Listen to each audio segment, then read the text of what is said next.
reminding them that during a short break, give you a break. And number two, this is the email address for the TA, and we will announce the teaching materials as well as possibly we will change to a better room for the next and the following talks.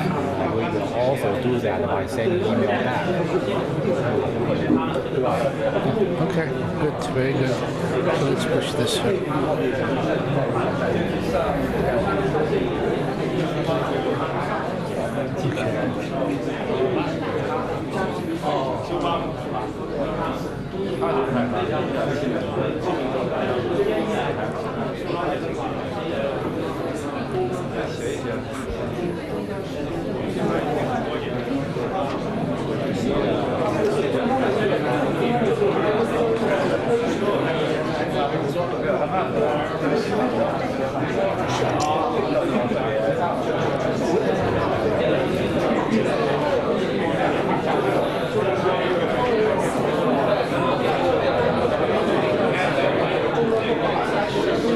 Okay, maybe we can get started.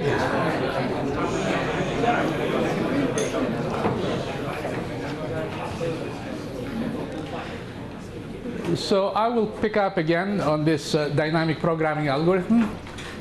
We define jk's of xk will be the optimal cost of the tail problem starting at xk, and given the solution to all the tail problems of starting at k plus 1, we can generate, by the principle of optimality essentially, the optimal cost of the tail problem starting at time k. Go one step and then go optimally on the tail problem at time k plus 1 and minimize, choose u to minimize the sum of the two. Okay, so this is an algorithm that a computer can understand, but it can be a very, very difficult algorithm to execute. And that's the problem here with dynamic programming, recognized in the very early days. Let's see what are the difficulties with this algorithm. Well, first of all, the curse of dimensionality.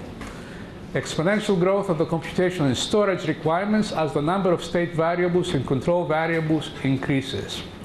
So for example, if you have motion of a vehicle in some three-dimensional space, we said there are 6 state variables, okay? 6 state variables, if you discretize each axis with 100 points, there's 100 to the 6th discretization points. So at each one of these 10 to the 6th discretization points, you have to calculate this expectation, okay, and then minimize over all u. That's a lot of minimizations to do. And this is only one time step. If you go back many, many steps, the requirements increase proportionally.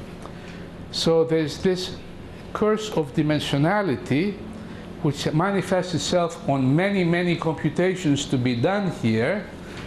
And there's also a problem of storage, because if you have to store, let's say, 100 to the 6 numbers to store this function jk plus 1.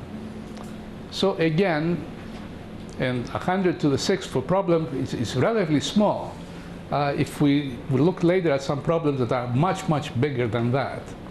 So that's the curse of dimensionality. It's a real formidable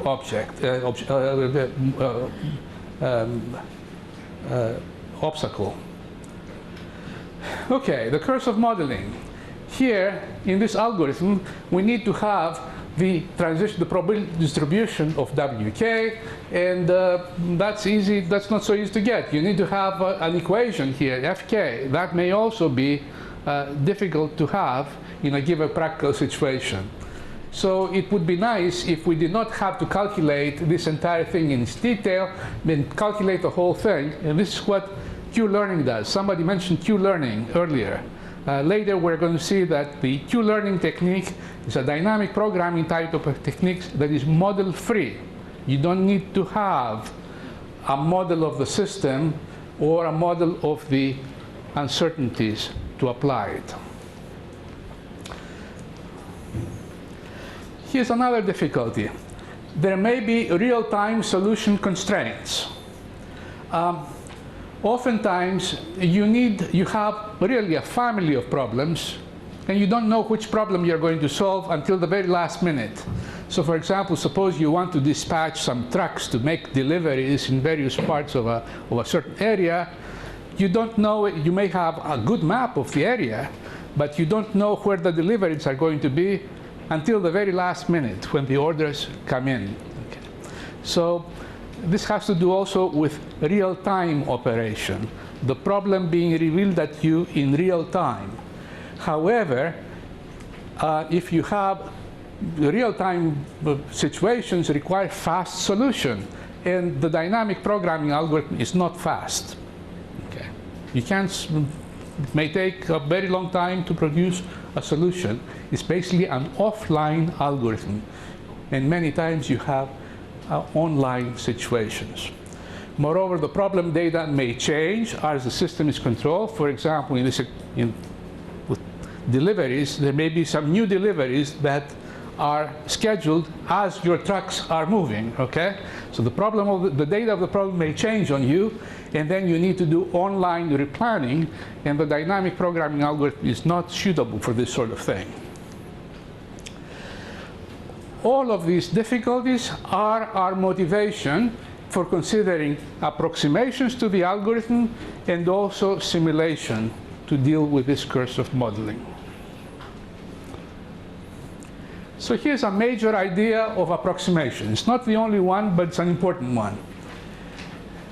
Instead of using the optimal cost-to-go function jk plus 1 in the algorithm, we replace it by an approximation that is more easily computable.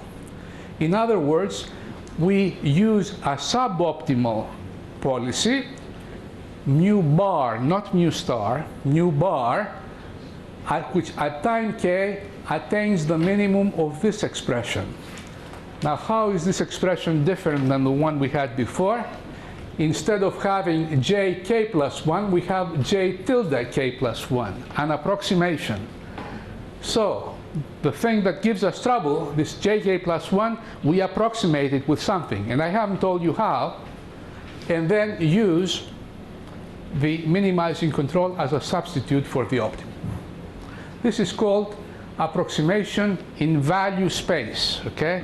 We approximate the optimal values here by something, and we go from there. How can we compute an approximation to the optimal cost to go?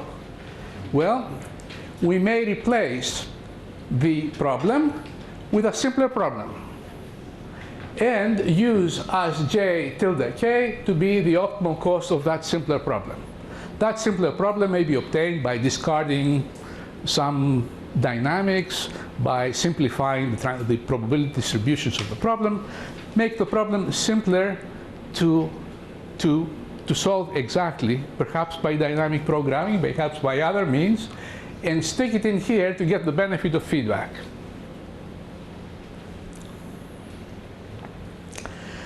Here's another example. J tilde k is a high-dimensional object. And you remember that the state space may be very large. There may be many, many states. So this is a function that is represented by a list of many, many values. Okay? It may be possible to represent this function approximately with a parametric form, a function that depends on some parameters, a small number of parameters, which are tuned or trained by some heuristic or systematic scheme. And this is going to be a major object for us to look into. And a major portion of reinforcement learning, approximate dynamic programming, neurodynamic programming deals with parametric approximations of the cost-to-go function jk. Here's a third approach, which is simple but very effective often. It's called the rollout approach. In rollout, we use as j as an approximation, j tilde, the cost of some other policy, not the optimal one, some suboptimal policy, some heuristic policy, which is calculated, which is such that you can calculate its cost either analytically or by simulation. So you have a heuristic, and instead of the optimal cost, you use the cost of the heuristic in there.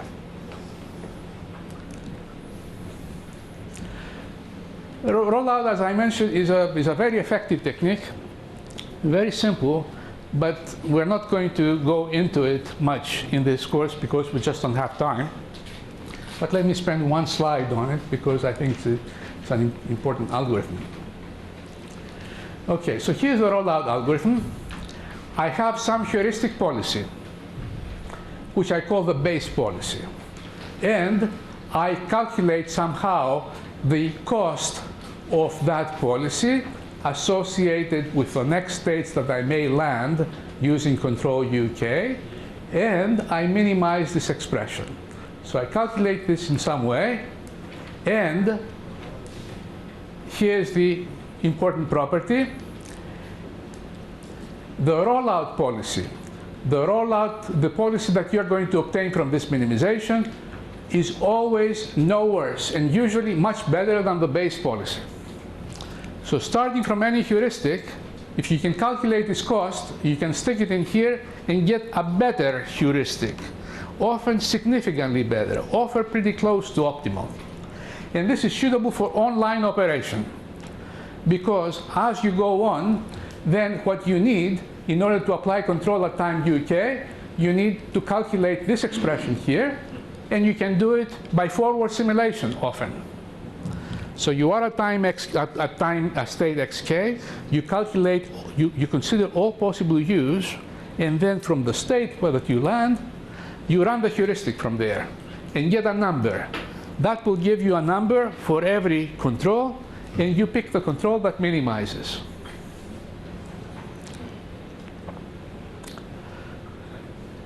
There is a potential difficulty.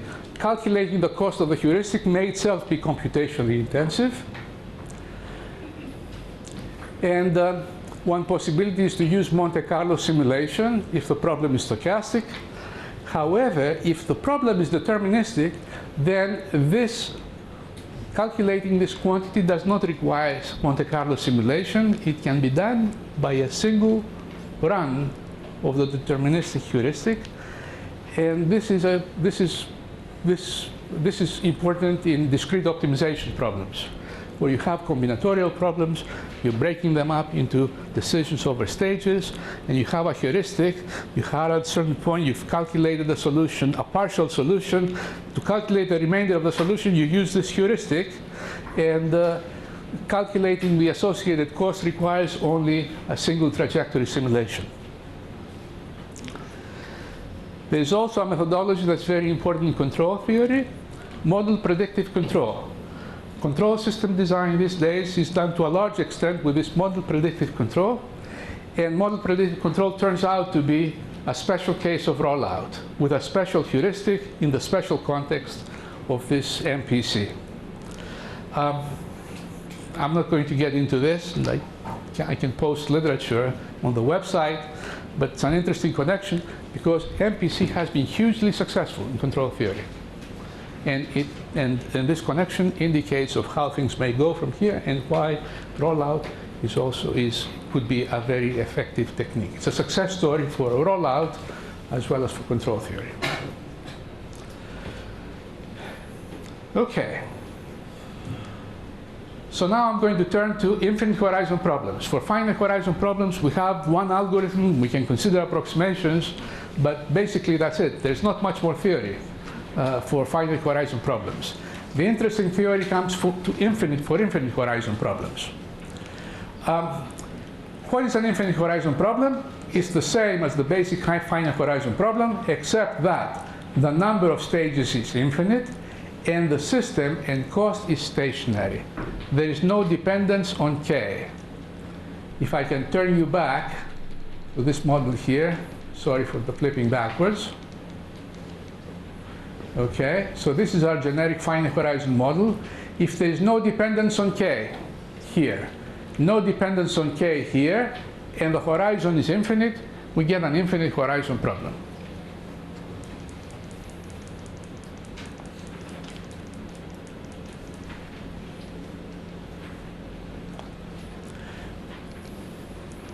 Okay. Now, we want to minimize in a major class of problems, we want to minimize the total infinite horizon cost. So we form the finite horizon cost, and we introduce a discount factor alpha to the k. Alpha may be either 1 or less than 1. If it's less than 1, then it discounts, it diminishes future costs and makes this expression bounded. It keeps it real number. Okay. So plugging in a policy for any finite horizon gives us a number, and take this number to go to, for n to go to infinity, the sequence of numbers to go to infinity, and that gives you the infinite horizon cost associated with a policy and with an initial state. And there are several categories of problems here. One is discounted problems, where alpha is less than 1 and g is bounded, okay? Its values lie within a bounded range, and this makes this series convergent, okay? G is bounded, alpha goes down as a geometric progression, makes the series convergent, and therefore the optimal the cost of any policy is finite. There are other ways to keep the cost finite and not explode to infinity, even with alpha equals to 1, if there is a termination state. Consider the following problem. You want to go to some goal state, where something where you want to reach, and go there with minimum cost. Now, this is really a finite horizon problem, because you will be at the termination state within a finite number of steps, but the horizon is not fixed, rather it is random. And the corresponding cost is finite if the expected time by which you reach the goal is also finite. So that's a major class of problems, stochastic shortest path problems, and you may be familiar with the deterministic version of this problem, the deterministic shortest path problem within a graph. Go from a node of a graph to another destination node in a graph, traversing arcs whose arc length is minimum. It's a stochastic extension. It's an important model, but we're not going to discuss it very much in this course because we just don't have time. Problems involving unbounded cost per stage, either discounted or undiscounted, are more difficult than these two, and we are not going to cover. And actually, there is only now emerging theory of approximations for problems like that. There's also another major infinite horizon model, average cost problems. For problems where there is no discounting, and this term here, the sum of the finite horizon cost may explode to infinity, you may divide by 1 over n here and make the average cost finite. These problems are a little bit more difficult than these, and we are not going to cover them, again, because we don't have time. They have a substantial theory associated with them. These are the 4 major classes of infinite horizon problems. There are some others, but these are the major ones. Okay. Now, why do we want to deal with infinite horizon? In reality, we never have infinite horizon. Life is finite, you know, it's always a finite number of steps. There is some mathematical benefit in dealing with infinite horizon problems. Solutions are more elegant. We can restrict attention very often to stationary policies, policies that do not change over time. What you apply today is the same rule that you will apply tomorrow and the day after tomorrow, basically because you're facing the same tail problem. The tail problem is from now to infinity. It doesn't become shorter with any passing day. As a result, policies turn out to be stationary, so you have to remember only one mu as opposed to a sequence of mu's. Also, there are some interesting new algorithms that arise in this infinite horizon context, and very often the solution turns out to be more elegant, and for the mathematicians among you, there's much more interesting mathematics in this area than there is for finite horizon problems. Also, the theory of approximations is typically developed for infinite horizon problems, so that's an extra motivation for us to focus on infinite horizon.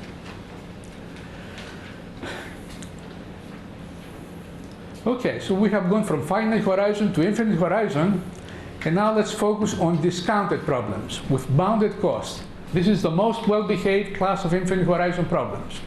We have a stationary system. Notice no dependence on k. xk and xk plus 1 and xk plus 2, they all live in the same space. Everything is stationary here.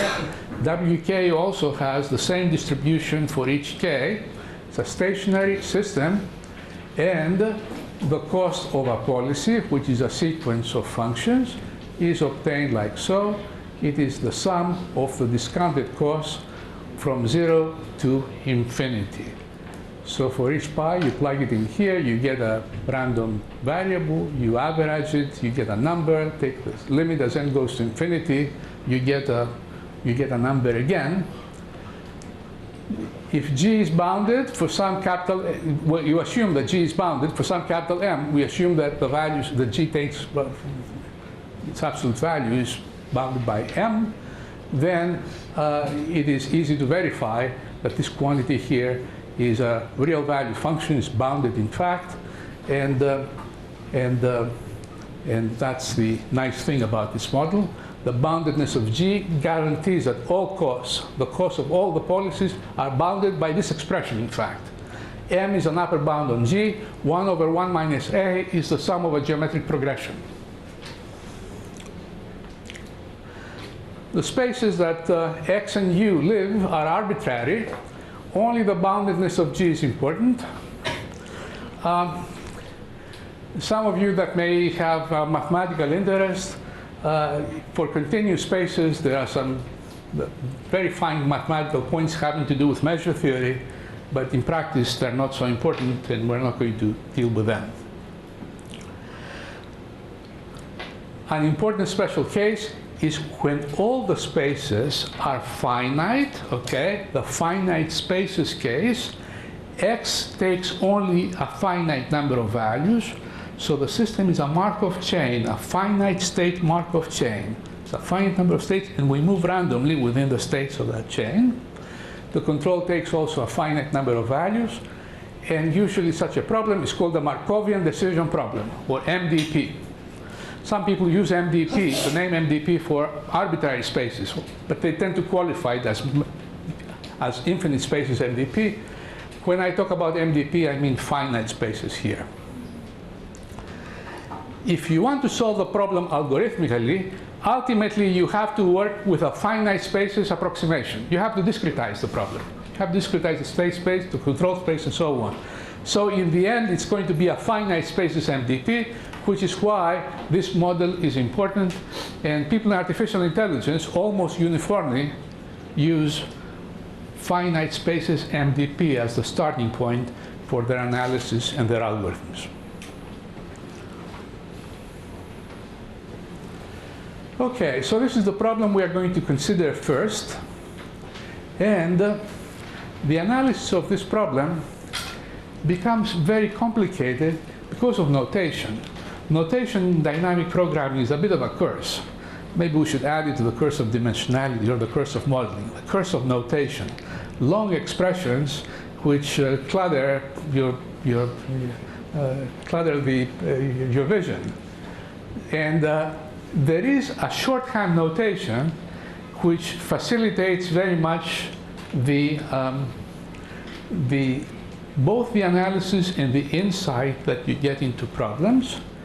And it may be a little challenging because it's abstract, but it's really very convenient. If you want to do a short course, there's no other way to do it than to resort to some kind of shorthand notation. So let's introduce the shorthand notation. Okay, for any function of x, remember we're looking at cost function, any function of x, let's consider the product of the dynamic programming step, starting with this function j. Okay, you recognize here the current stage cost and the cost to go alpha is the discount factor, and the minimum of this. So Tj is another function. So view T as a box. You put J in, and T is an operator that produces another function, Tj. Okay? And its values are given by this expression. More concretely, Tj is the optimal cost function for a one-stage problem with stage cost g and terminal cost function alpha j. Now, for discounted problems, T operates on bounded functions to produce other bounded functions. Okay? And we can introduce a similar mapping for any stationary policy. But remember, a stationary policy is one that does not depend on time.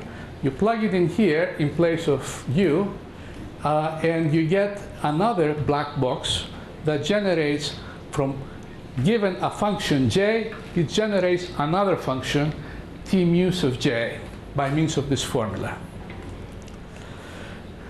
Now, the key point is that the details of the problem do not really matter. What really matters is the structure of the mappings T and T mu, the dynamic programming mapping. All the interesting structure from a theoretical point of view and an algorithmic point of view, all the interesting structure of the problem is captured by T and T mu. And the entire theory of discounted problems can be developed in shorthand. Instead of spending like 15 pages, you can do it in 3 slides, okay, or 4 slides maybe. For this, it's important to get used to this idea of a black box operator that takes j's and produces t mus of j's or t's of j. But actually, it's not so hard because this is really the operator of the dynamic programming algorithm. That's how it goes backwards using this operator many times. So T and T mu provide a powerful unifying framework for dynamic programming, and this is the essence of this book that's listed in your list of references, the Abstract Dynamic Programming book that I wrote last year. Instead of focusing on specific problems, focusing on properties of T and T mu that give you the basic theory.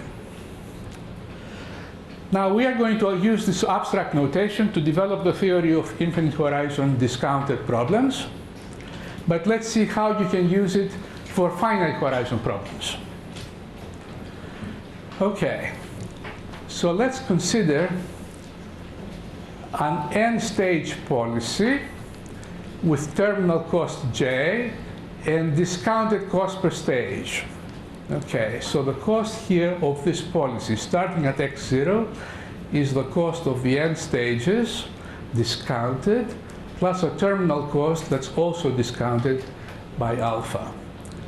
Now you can write this as, okay, take the first stage cost, so take it out of here, and then take a common factor alpha, and then what you have is that this can be written as the cost of the first stage plus the cost of the remaining stages. So using our notation for T mu, this is obtained by applying T mu 0 to j pi 1 of n, where pi 1 is the tail policy. This is really an expression of the principle of optimality. The original problem can be obtained from the cost of the tail problem of one stage less by applying this T mu 0 operator. And if you take this and apply it successively n times, you come up with an expression of the cost of any policy that's very succinct, very compact. You start with j, the terminal cost. This is the first step of the dynamic programming algorithm. The second step operates on whatever you get from the first step and going forward all the way to the initial state. If you have a stationary policy as opposed to a time-varying policy, then this expression simplifies further and can be written in this very compact form. Starting with j, apply n times, the composition of n times of this operation, and get the cost of the stationary policy over n stages. So this is T mu squared, T mu to the cube, power to the nth power, the n-fold convolution of T nu, composition of T nu. And similarly, the optimal n-stage cost function is T to the n. T is the minimization operation, and you have this formula, which is just the dynamic programming algorithm. So the dynamic programming algorithm can be written in this short expression. N minus 1 tail problem optimal cost is used to obtain the n stages tail problem cost by applying the dynamic programming mapping.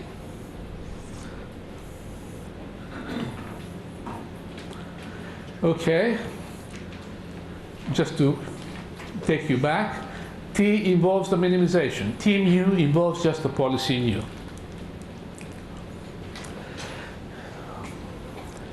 Okay, so these mappings give you a succinct expression, a succinct form of the finite horizon theory, and now we are going to use it to express the entire theory of infinite horizon discounted problems in one slide. We're talking about the infinite horizon problem. For any policy pi, the cost of that policy starting from state x is obtained by taking the limit of the finite horizon costs, which is given by this expression. And for a stationary policy, you have even something that's even simpler. And J0 now is 0, okay? The terminal cost is 0 for the infinite horizon problem. We don't have much.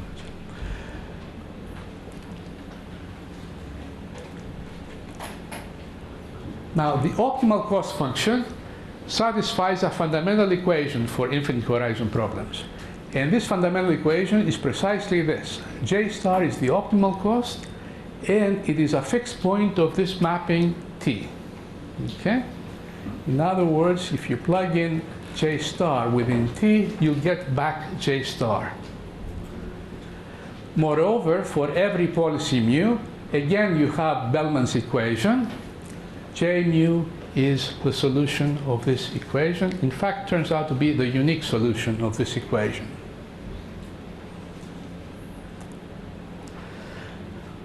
Another result has to do with the optimality condition. A stationary policy is optimal if and only if it attains the minimum on this Bellman equation. Let's see, I may have a better slide. Okay.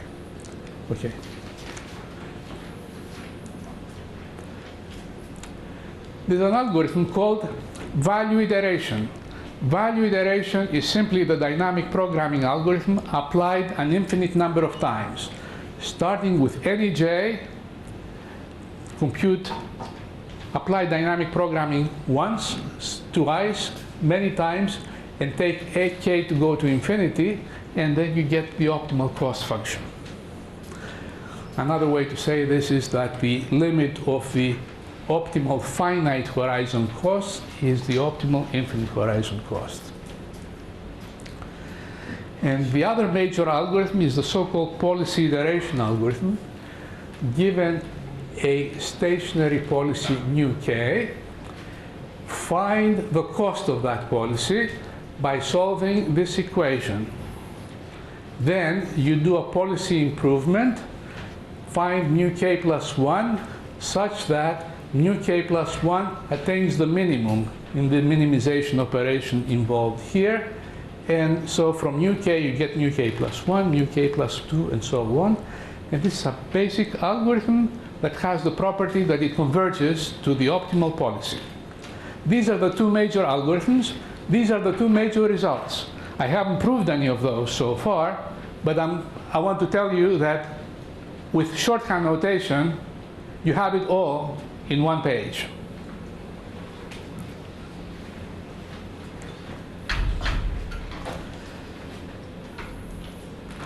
Okay, so maybe we can take a little break now, and then I'm going to go into how we address these results and what we get from the theory.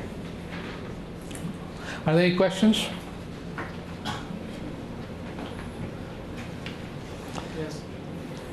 For the policy iteration, is there any condition for the given UK? Is there any condition for given UK? For the policy iteration algorithm, under what conditions it is valid? Is that the question? Yes. For initial, The initial policy can be arbitrary. Any policy will be sufficient within this discounted problem context. Any policy, yes, and you get convergence in a finite number of steps. Here, of course, you remember, discounted problems, finite spaces, discounted problems, that's what I'm talking about.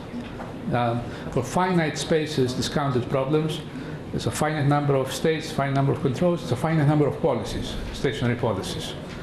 So you terminate in a finite number of steps. Yes? For a method like a rollout or like a auto predictive control, it's easy to obtain performance bounds or unmasking some of the problems. Okay, what happens, where does rollout fit into this? It turns out that rollout is simply one iteration of this algorithm. You start with a base policy, some heuristic, and through this policy evaluation and improvement, you get the rollout policy. Okay, so your question has to do with error bounds. Unfortunately, there is very little in the way of error bounds. All you really have is that the base policy, the rollout policy is better, okay, is upper bounded by the cost of the base policy. And it's very difficult, except in some special cases. So people have been, there's recent research in specific types of problems, like knapsack type problems or other problems of, specialized problems, where people have been able to obtain bounds for the performance of rollout.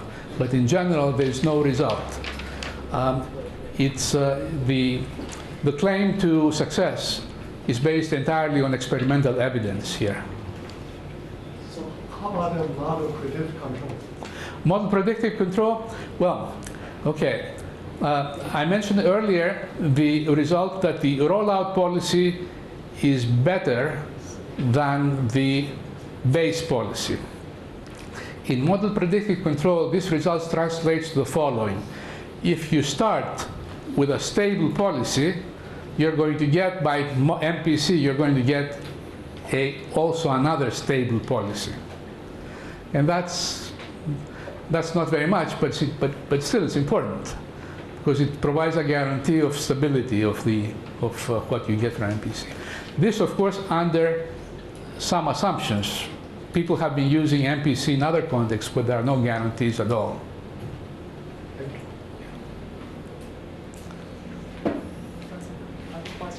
Well, the rollout algorithm works in an online fashion.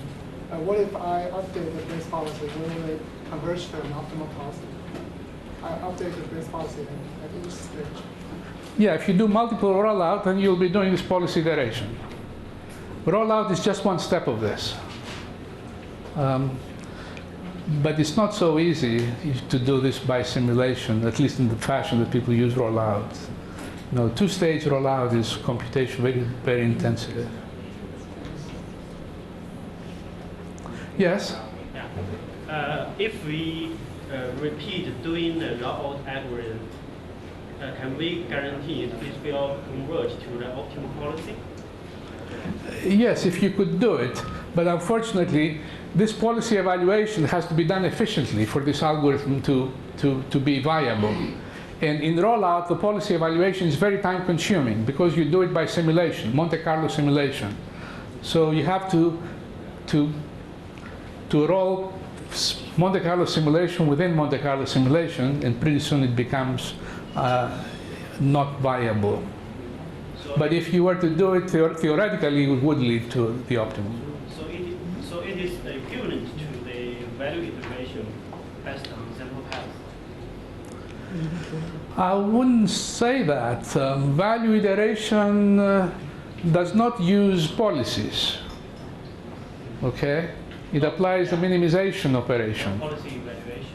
does not use any policy evaluation, nor does it compute intermediate policies. Yes? Can you please elaborate more on what you mean by simulations? Because is this same thing as you establishing a model and assign some utility values? What do you mean by simulation? Okay, let me take you back to this slide on rollout. Okay, in rollout we have some base policy, some heuristic, and we simulate it in order to calculate this expression here. So each time we need to calculate this expression for a given value of fk and so on, for a given value of next state. From that state, we simulate the base policy many times. And then we take the expected value of that. It's very simple. Just have a random number generator, calculate a lot of Monte Carlo trajectories starting from this, and you get a number. That's the number that you plug into this algorithm. But you have to do it for every possible value of u. Okay, for every possible value of u and w. So that's a lot of computation. Okay, let's take a break because we're running a little late, and we're going to get into. I want you to take, if you could, use the break to eyeball these two expressions here, and because they are going to figure importantly in the next few slides.